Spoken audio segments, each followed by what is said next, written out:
સાળંગપુર કષ્ટભંજન હનુમાનજી મંદિરે આગામી 23 એપ્રિલના રોજ હનુમાન જયંતીની ઉજવણી કરવામાં આવશે, જેને લઈને મંદિર વિભાગ દ્વારા તડામાર તૈયારીઓ ચાલી રહી છે, જેમાં 21 એપ્રિલના રોજ રાજોપરાજ પૂજન તેમજ 22 એપ્રિલના રોજ 11 કલાકે કેરીનો ભવ્ય અન્નકૂટ, સાંજે 4 કલાકે 54 ફૂટની કિંગ ઓફ સાળંગપુરની મૂર્તિને 5000 કિલો પુષ્પનો અભિષેક, ડાન્સનું આયોજન કરવામાં આવશે। ત્યારબાદ સાંજે 7:30 કલાકે અગ્નિપૂજા અને મહાઆરતી, ભવ્ય આતિશબાજી, લાઇટિંગ શો તેમજ 23 એપ્રિલના રોજ સવારે 5 કલાકે મંગળા આરતી કરાશે।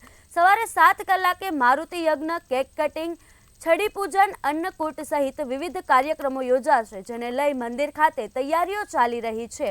તડકાને લઈ હરિભક્તોને તકલીફ ન પડે તે માટે છાશ, શરબત, પાણીના પરબ સહિતની વ્યવસ્થા મંદિર વિભાગ દ્વારા કરવામાં આવી છે।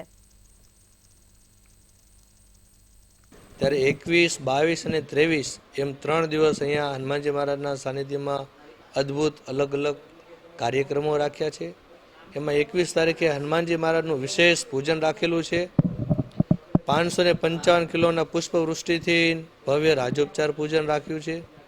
તેમજ 22 તારીખે કેરીનો ભવ્ય અન્નકૂટ છે, તેમજ કિંગ ઓફ સાળંગપુરનું પુષ્પ અભિષેક છે 5000 કિલોના ફૂલોથી।